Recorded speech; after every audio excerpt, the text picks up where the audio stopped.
Hello students, आज हम पढ़ेंगे क्लास 7 का एक्सरसाइज 5.2। 5.1 हम पिछली वीडियो में सॉल्व करा चुके हैं। अब हम 5.2 को सॉल्व करेंगे। तो 5.2 का पहला क्वेश्चन है, state the property that is used in each of the following statement. ये जो स्टेटमेंट दिए हैं इनकी प्रॉपर्टी हमें बतानी है।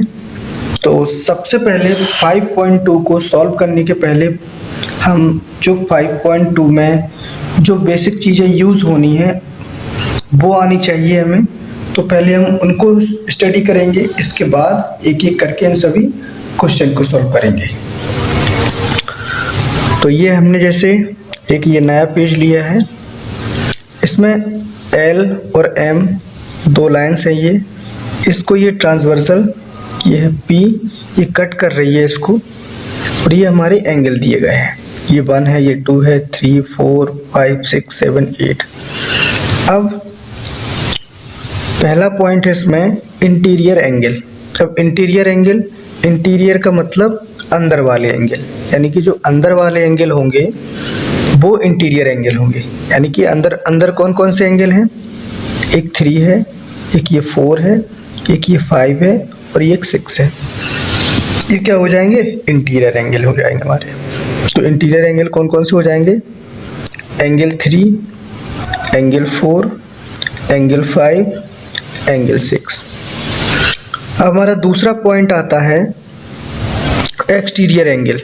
अब एक्सटीरियर एंगल जो हमारे बाहर के एंगल होंगे वो एक्सटीरियर एंगल कहलाएंगे। जैसे कि एंगल 1 हो गया, एंगल 2 हो गया, और यहाँ नीचे एंगल 7 हो गया और एंगल 8 हो गया। ये दोनों बाहर हैं, ये और ये। तो एक्सटीरियर एंगल हमारे कौन से हो जाएंगे? एंगल 1, एंगल 2, एंगल 7 और एंगल 8। ये हो गया। अब आता है pairs of alternate interior angle. अब हमें पेयर बताने हैं जो अल्टरनेट इंटीरियर एंगल हैं।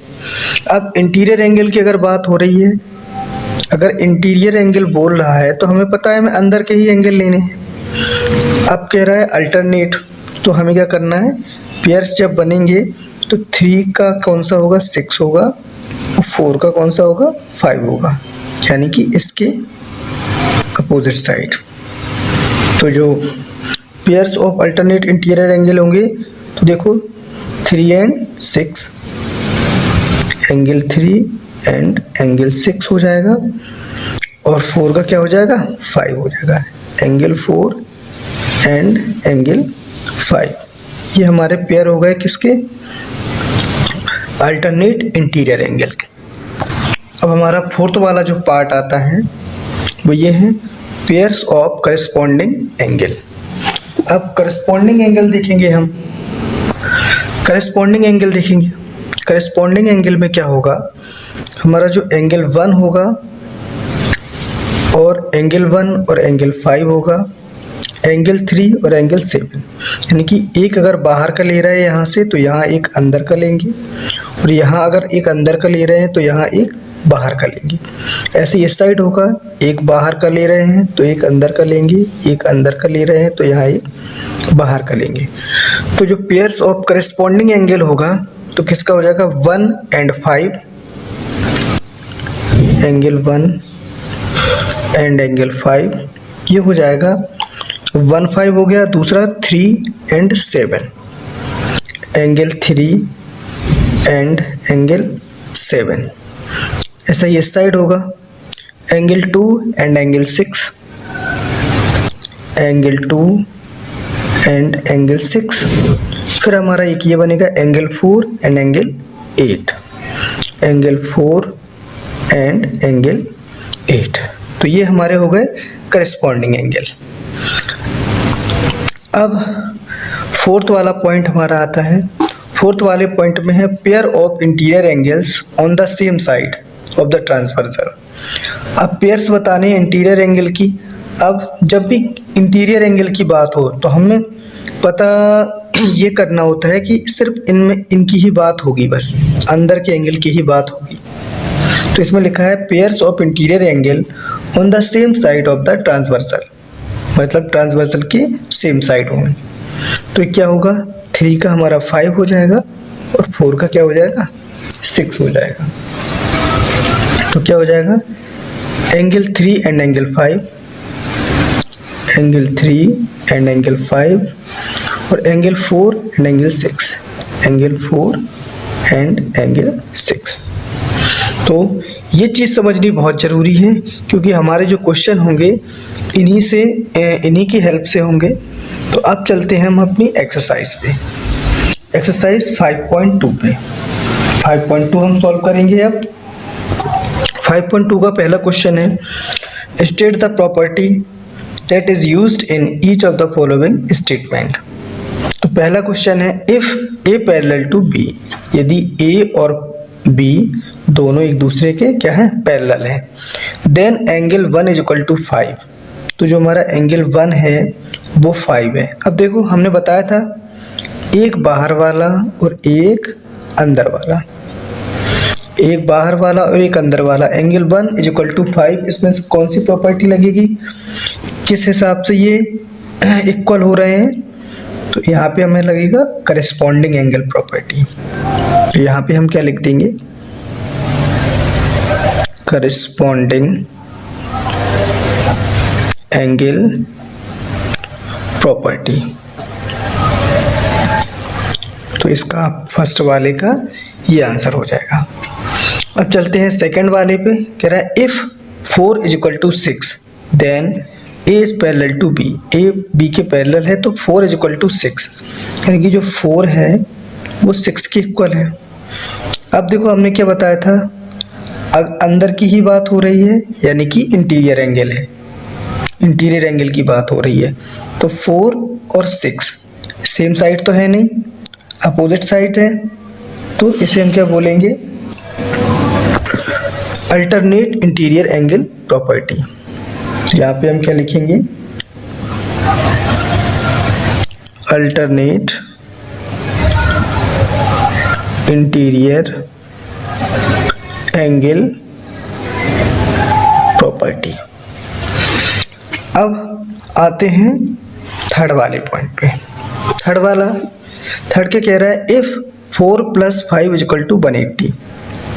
एक चीज़ बताना हम भूल ही गए हैं, इसमें जो हमारे इंटीरियर एंगल हैं, अगर हमारी एल और एम है दोनों पैरेलल हैं, जैसे मान लिया ये एल हो गई लाइन और ये एम हो गई, ये दोनों अगर पैरेलल हैं, इसको ट्रांसवर्सल ये कट कर रही है, तो हमारे जो इंटीरियर एंगल होंगे ये सेम साइड होंगे, उनका जो ऐड होगा वो क्या होगा, 180 के इक्वल होगा, इस साइड भी इस साइड भी। तो देखते हैं, कह रहा है angle 4 + angle 5 is equal to 180, यानी कि एंगल 4 है एंगल 5 है, इंटीरियर एंगल है जो सेम साइड है वो 180 के इक्वल हैं, then A parallel to B. तो इसमें क्या लिखेंगे हम, interior angle on the same side, interior angle on the same side of the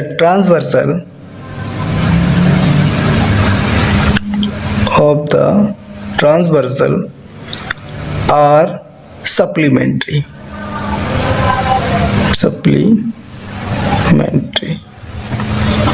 मतलब ये हमारा क्या है, दो एंगल मिलके 180 बना रहे हैं, 180 को क्या बोलते हैं हम, सप्लीमेंट्री बोलते हैं। जब दो एंगल मिलके 180 बनाते हैं तो वो सप्लीमेंट्री एंगल होते हैं।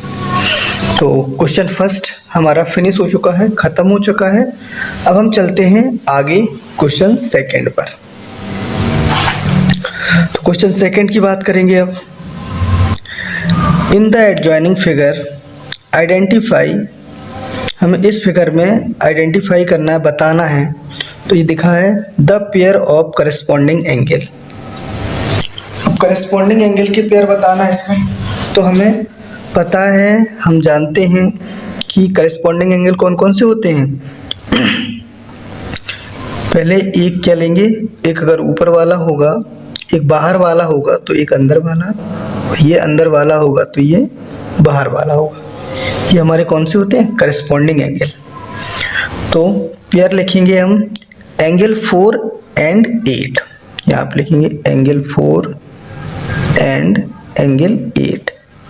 एक पेयर ये हो गया, एक पेयर हो गया, एक हो जाएगा एंगल 3 एंड एंगल 7, ये अंदर वाला और एक ये बाहर वाला, एंगल 3 एंड एंगल 7। अब इस साइड बनेगा angle 1 and angle 5, angle 1 and angle 5, और फिर लास्ट वाला हमारा क्या हो जाएगा एंगल 2 एंड एंगल 6, कि एंगल 2 एंड एंगल 6, ये हमारे क्या हो गए करस्पॉन्डिंग एंगल हो गए। अब सेकंड वाले में बात कर रहा है the pair of alternate interior angle. अब इंटीरियर एंगल की बात कर रहे हैं, यानी कि हमें बाहर नहीं जाना है, हमें सिर्फ अंदर रहना है, और अल्टरनेट है तो 3 का 5 हो जाएगा और 2 का 8 हो जाएगा। तो लिख देंगे यहाँ पे हम एंगल 3 एंड एंगल 5, और जो दूसरा बनेगा angle 2 and angle 8, angle 2 and angle 8, ये हमारे हो गए अल्टरनेट इंटीरियर एंगल। अब अगला पॉइंट है थर्ड वाला है, थर्ड वाले पॉइंट पे बात होगी the pair of interior angle on the same side of the transversal. अब पेयर हमें इंटीरियर एंगल की फिर से बात हो रही है, तो हमें अंदर ही रहना है, कहीं जाना नहीं है। अब देखो यहाँ पे लिखा है सेम साइड, एक ही साइड में हमें देखना है। अल्टरनेट में क्या था, हम अपोजिट साइड ले रहे थे, इसमें एक ही साइड में ट्रांसवर्सल के एक ही साइड में लेना है, यानी कि ये ट्रांसवर्सल है, एक ही साइड में कौन सा है इंटीरियर एंगल 3 और 8 है, 2 और 5 है। तो यहाँ पे हम क्या लिख देंगे आंसर में एंगल 3 एंड एंगल 8, दूसरा क्या हो जाएगा एंगल 2 एंड एंगल 5। ये थर्ड पॉइंट का आंसर हो गया। अब आता है फोर्थ वाला। फोर्थ वाला है द वर्टिकली अपोजिट एंगल। तो हम हमेशा ध्यान रखेंगे, जैसे ये है हमारा, ये हमने बनाया है, तो वर्टिकली अपोजिट कौन से होते हैं, ये इसका वर्टिकली अपोजिट होगा और ये इसका वर्टिकली अपोजिट होगा। तो अब वर्टिकली अपोजिट एंगल लिखने हैं, तो 4 2 होंगे, 3 1 होगा, 8 6 होंगे और 5 7 होगा। ये भी तो ऐसे ही दिख रहा है, देखो ये इसके बराबर और ये इसके बराबर। तो यहाँ पे हम लिख देंगे एंगल 4 एंड एंगल 2, दूसरा क्या हो जाएगा एंगल 3, एंगल 1 एंड 3, चाहे 3 1 लिख दो, एंगल 1 एंड एंगल 3। अब यहाँ आ जाते हैं, यहाँ भी 8 किसके बराबर होगा 6 के, 5 7 के। तो यहाँ पे लिखेंगे एंगल 8 एंड एंगल 6 और angle 7 and angle 5।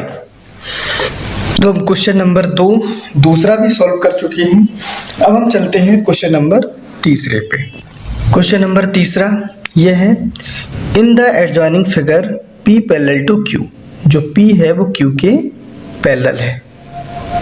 Find the unknown angle. तो हमें क्या करना है, जो अननोन एंगल है भी हमें फाइंड करने हैं। अब यहाँ से हम देखते हैं ये 25 दिया है, तो 25 से क्या होगा, ये वाला जो एंगल होगा वो वर्टिकली अपोजिट हो जाएगा, तो ये भी 25 हो जाएगा। अब यहाँ पे हमें देखना है, सबसे पहले हम E फाइंड करते हैं। E कैसे फाइंड करेंगे, हमें पता है ये एक देखो सीधी लाइन गई है और ये पूरा ऐसा अगर हम कर देंगे तो ये क्या बन गया 180 बन गया। ये दोनों लीनियर पेयर हैं और लीनियर पेयर होने के साथ ये 180 का एंगल बना रहे हैं। तो हम लिख देंगे यहाँ पे 125 plus E is equal to 180। अब यहाँ पे हमें 180 तो बता दिया हमने, लेकिन यहाँ पे कारण भी बताना पड़ेगा। तो ब्रैकेट में हम लिख देंगे लीनियर पेयर,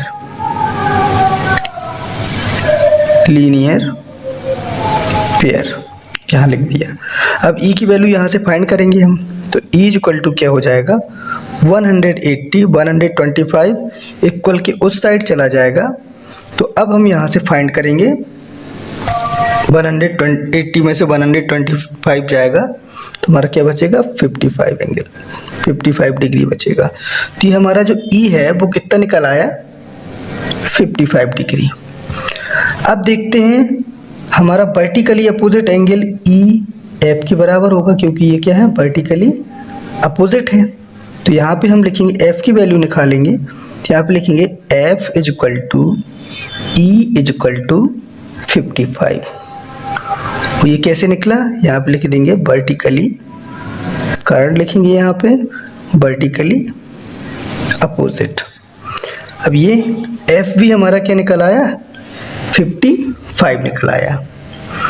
अब आगे देखते हैं, अब हम आगे देखेंगे इसमें। तो हम यहाँ देख रहे हैं P और Q पैरेलल लाइन है और ये ट्रांसवर्सल है, कट कर रही है, ये लाइन कट कर रही है। तो देखते हैं कि एक ही साइड में ये और ये दोनों एक ही साइड में हैं F और D। तो हमें पता है इनका और इनका ऐड कितना होगा 180।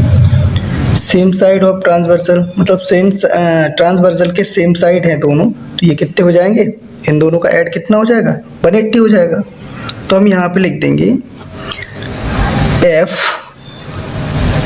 Plus D is equal to 180। अब कारण लिख देंगे हम interior angle on the same side, यहाँ पे लिखेंगे interior angle on the same side, यहाँ पे लिख दिया हमने। अब f की वैल्यू हमें कितनी दी गई है 55 दी गई है। तो 55 plus d is equal to 180। तो d इज इक्वल टू क्या हो जाएगा 180 माइनस का 55।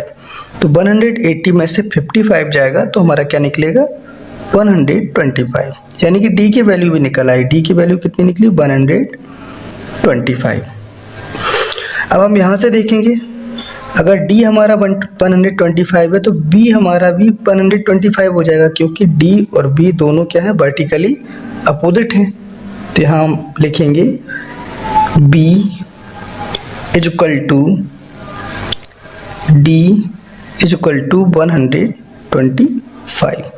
और ये किससे है, ब्रैकेट में इसका कारण भी लिखेंगे, ये किससे हो जाएगा वर्टिकली अपोजिट से, वर्टिकली अपोजिट। अब हमारा D निकल आया तो हमारा क्या निकला है B भी निकल आया 125। अब हमारा रह गया है A और C। तो हम यहाँ से देखेंगे, अब हमारा हम देखेंगे यहाँ से कि ये दो एंगल में इनकी क्या बना रहे हैं 180 बना रहे हैं। ये सीधी लाइन है, ये दो लीनियर पेयर हैं, तो D और A मिलके 180 बनाएंगे। तो हम यहाँ लिखेंगे A plus D is equal to 180 और यहाँ पे लिख देंगे लीनियर पेयर, लीनियर पेयर। तो आप देखो यहाँ पे इस क्वेश्चन को यहाँ पे थोड़ी जगह कम पड़ गई, यहाँ पे सॉल्व कर देते हैं। A की वैल्यू कितनी है, हमें A की वैल्यू पता नहीं है, निकालनी है। और D की वैल्यू कितनी है 125 इज इक्वल टू 180। तो ये क्या हो जाएगा A इज इक्वल टू 180, 120 को उस साइड भेजेंगे तो ये क्या निकल आएगा 55 डिग्री, यानी कि हमारा क्या A भी निकल आया 55 डिग्री। अब हमें पता है A 55 डिग्री है तो C भी 55 डिग्री हो जाएगा, क्योंकि A और C कैसे हैं वर्टिकली अपोजिट हैं। तो हम यहाँ पे लिखेंगे C is equal to A is equal to 55 degree और ब्रैकेट में इसका कारण बताएंगे, तो यहाँ पे लिख देंगे vertically opposite, vertically opposite angles या वर्टिकली अपोजिट होगी। तो हमारा थर्ड क्वेश्चन भी फिनिश हो गया है। अब चलते हैं अगले क्वेश्चन की तरफ, क्वेश्चन नंबर 4 पे। तो क्वेश्चन नंबर 4 रहा हमारा ये। क्वेश्चन नंबर 4 है find the value of x। हमें x की वैल्यू फाइंड करनी है in each of the following figure if L parallel to M. तो कह रहे यदि एल है एम के पैरेलल है तो हमें इनकी वैल्यू फाइंड करनी है। तो देखो क्या होगा हमारा, इसकी वैल्यू कैसे फाइंड करेंगे हम। हमें पता है ये वाला एंगल इस वाले एंगल को हम कुछ मान लेते हैं। हमने इस वाले एंगल को ए मान लिया, ये वाले को ये। तो देखो हमें पता है ये वाला एंगल और ये वाला एंगल बराबर हो जाएगा वर्टिकली अपोजिट से। तो हम यहाँ पे लिख देंगे, यहाँ पे जो माना है हमने angle A is equal to 100। ये कैसे हो गया, वर्टिकली अपोजिट से, वर्टिकली अपोजिट से हो गया। अब ये भी हमारा कितना हो गया, 100 हो गया। अब हमें पता है कि जब दो पैरेलल लाइन हो और उसको ट्रांसवर्सल कट कर रही हो तो ये दो होते हैं interior angle on the same side. दोनों जो एंगल होते हैं वो कितने के इक्वल होते हैं, 180 के इक्वल होते हैं। मतलब इनका जो सम होता है वो 180 के इक्वल होता है। तो हम क्या रखेंगे, 100 plus x is equal to 180 लिखा, 180। यहाँ पे हम प्रॉपर्टी भी लिख सकते हैं, यहाँ पे ब्रैकेट में लिख देना angle on the same side are supplementary. तो अब हम यहाँ पे क्या करेंगे, x इज इक्वल टू 180, 100 को साइड ले जाएंगे हम, तो x इज इक्वल टू क्या हो जाएगा, 180 में से 100 को सब्ट्रैक्ट करेंगे तो हमारा क्या बचेगा, 80 बचेगा। तो जो हमारी x की वैल्यू जो हमें फाइंड करनी थी वो हमारी कितनी निकल आई, 80 निकल आई। अब चलते हैं हम अगले वाले क्वेश्चन पे, इसी का क्वेश्चन नंबर 2 जिसका फिगर हमें यहाँ दिया हुआ है। अब हम क्वेश्चन नंबर 4 का 2 देखेंगे। तो 2 में ये दिया है, पता है L और M तो पैरेलल लाइंस है। यहाँ पे थोड़ा सा घुमाया भी है और एक चीज़ इसमें ऐसी भी दी है जिसका इस क्वेश्चन से कोई मतलब ही नहीं है, बस थोड़ा सा इसमें घुमा दिया गया है। तो इसमें बताया गया L M के पैरेलल है, ये दोनों ट्रांसवर्सल है, ए बी है और बी।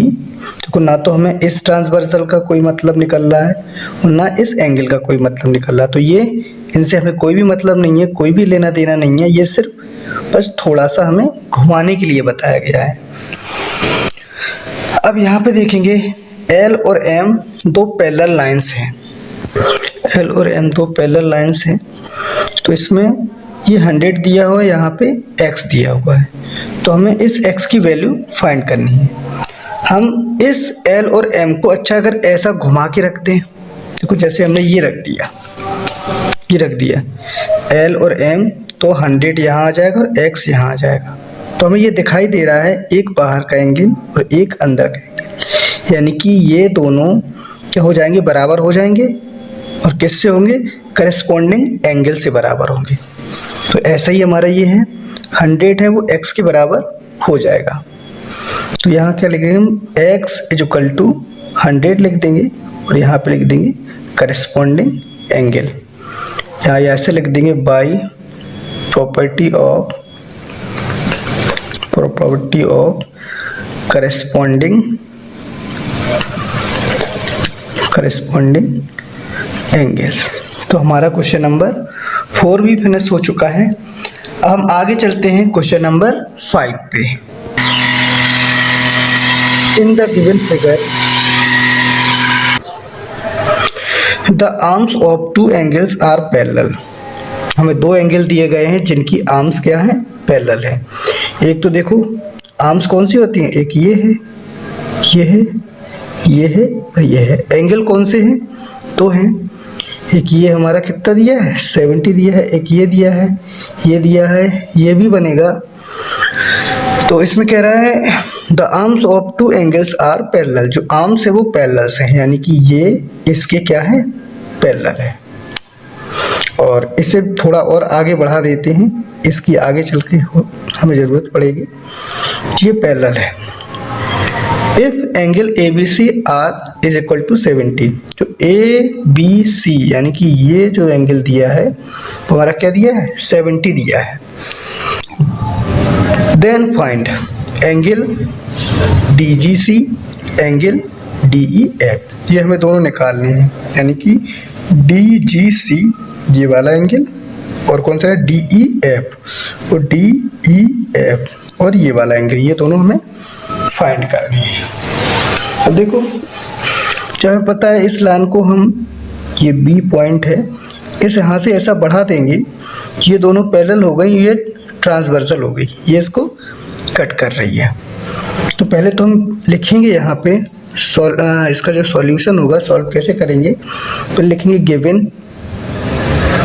क्या क्या हमें गिवन है, क्या क्या दिया है, AB पैरेलल टू DE, यानी कि जो AB है वो DE के ये वाली लाइन इसके क्या है, पैरेलल है। वो BC इज ट्रांसवर्सल, वो जो BC है यहाँ पे B पॉइंट है, ये जो BC है वो क्या है, ट्रांसवर्सल है, और BC इज ट्रांसवर्सल, BC क्या है, ट्रांसवर्सल है। और हमें क्या गिवन है, ये भी गिवन है, एंगल ABG, एंगल ABG हमें कितना दिया है, 70 डिग्री दिया है। तो अब हमें अगला एंगल फाइंड करना है। देखो, अगर ये ट्रांसवर्सल है तो ये वाला एंगल के बराबर होगा, क्योंकि अगर ये ट्रांसवर्सल है और ये दोनों पैरेलल लाइन हैं तो ये करेस्पॉन्डिंग एंगल से ये वाला एंगल इसके इक्वल हो जाएगा, ये 70 हो जाएगा। तो यहाँ पे लिखेंगे हम, सॉल्व करेंगे हम, एज बी नो, यहाँ पे लिखेंगे as we know corresponding angle are equal, corresponding angles are equal when transversal cut parallel line, when transversal cut parallel line। तो ये हमें पता है, तो क्या हो जाएगा, एंगल यहाँ से शुरू कर देते हैं हम, तो हमारा हो जाएगा angle ABG is equal to angle DGC, यानी कि ABG किसके बराबर हो जाएगा, DGC के, इसके, वो किससे हो जाएगा कि अभी हमने यहाँ पे बता दिया है, करेस्पॉन्डिंग एंगल से। ये कितना निकला 70। अब हमें पता है कि ये वाला एंगल और ये वाला एंगल भी इक्वल हो जाएगा, 70, ये वाला एंगल इसके भी इक्वल हो जाएगा। क्यों हो जाएगा, क्योंकि ये क्या है, वर्टिकली अपोजिट है हमारा। तो हम क्या लिख सकते हैं यहाँ पे, angle DGC is equal angle BGE, angle BGE, क्या एंगल DGC इक्वल हमारा हो जाएगा एंगल BGE के, इसके इक्वल हो जाएगा ये। तो ये हमारा क्या है, वर्टिकली अपोजिट से क्या हो जाएगा, 70 हो जाएगा, ये 70 डिग्री हो जाएगा। और यहाँ पे क्या लिख देंगे हम, वर्टिकली अपोजिट,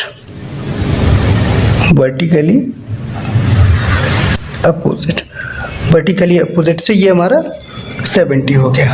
अब हमें फाइंड क्या करना है, हम DGC तो फाइंड कर चुके थे हम, अब हमें फाइंड करना है DEF। तो अब हमारा देख लो DEF कौन सा होता है, DEF ये वाला एंगल। तो देखो, अगर यहाँ भी थोड़ी सी लाइन यहाँ पे बढ़ा दें तो ये हमारा क्या हो जाएगा, अल्टरनेट इंटीरियर एंगल से ये दोनों इक्वल हो जाएंगे कि नहीं, 70 और ये हो जाएगा कि नहीं। तो हम यहाँ पे लिख देंगे angle BGE is equal to angle DEF is equal to 70। और ये किससे हो जाएगा, अल्टरनेट इंटीरियर एंगल प्रॉपर्टी से। इंटीरियर एंगल प्रॉपर्टी से। तो ये हमारा अब दोनों निकल आए, DEF ये भी निकल आया और DGC निकालना था, ये भी निकल आया। तो हमने क्वेश्चन नंबर 5 को पूरा सॉल्व कर लिया है। अब चलते हैं हम इस एक्सरसाइज के लास्ट क्वेश्चन पर, क्वेश्चन नंबर 6 पर। क्वेश्चन नंबर 6 पे आते हैं। क्वेश्चन नंबर 6 में है, in the given figure below decide whether L is parallel to M।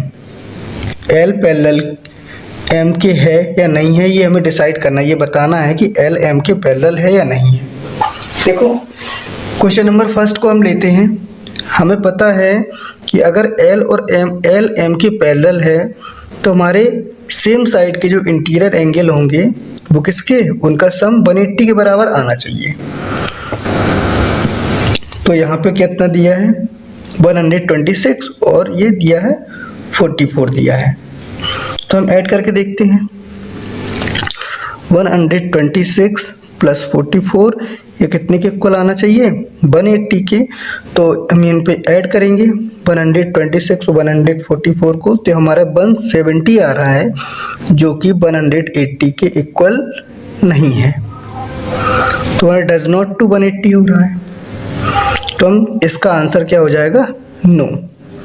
ये हमारा क्या है, ये पैरेलल लाइन नहीं है, क्योंकि हमारी ये जो प्रॉपर्टी है वो पूरी होनी चाहिए थी, जो पूरी नहीं हो रही है। अब चलते हैं क्वेश्चन नंबर 2 पर। सेकंड दिया है L पैरेलल M। वैसे तो हमें ये दिखाई दे रहा है कि ये L M के पैरेलल नहीं है। तो हमें दिया है L पैरेलल टू M।